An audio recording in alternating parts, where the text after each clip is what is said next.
Good, right? Right. So what does that mean?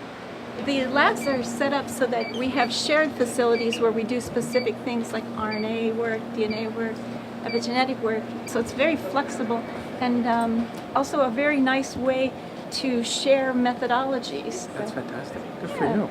Great idea. Well, good for them. And so how many students would be working on the lab?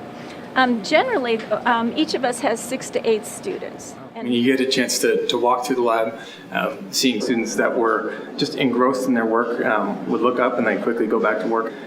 Research money has been poured in over a long period of time, but it takes a while to see that return on that investment. You have to prime that pump, and it's one of the areas that I think government has a responsibility if we want to stay competitive in the long term for not just science, but technology innovation, to make sure that we're inspiring the next generation of graduates.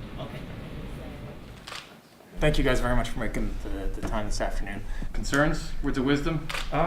Just start science education like an ICONS program in high schools.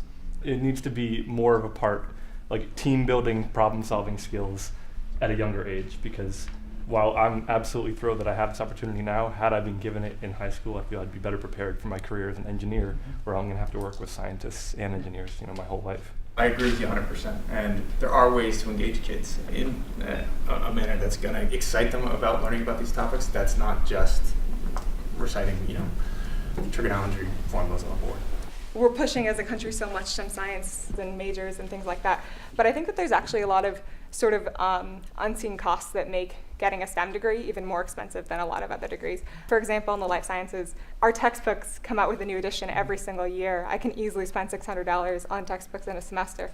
I also spend a lot of time in a lab, which can't most of us do. We live in labs and we can't really be compensated, and so it makes it hard to hold part-time jobs. As much as we're, as a country, kind of trying to encourage STEM placement, I think that we could do a better job of backing up those students and making that a realistic, attainable goal. It used to be that government in this country subsidized essentially a pathway to a middle-class job for everyone, which a generation ago for parents and grandparents, that was American high school education. And that with a high school degree, you had the credentials to get you into a job that was going to provide you for a middle-class lifestyle. That is certainly no longer the case. It's just not the right equitable balance. Senator Warren has been a big leader on this. John Tierney has done a great job on this. It's something that we're going to keep pushing.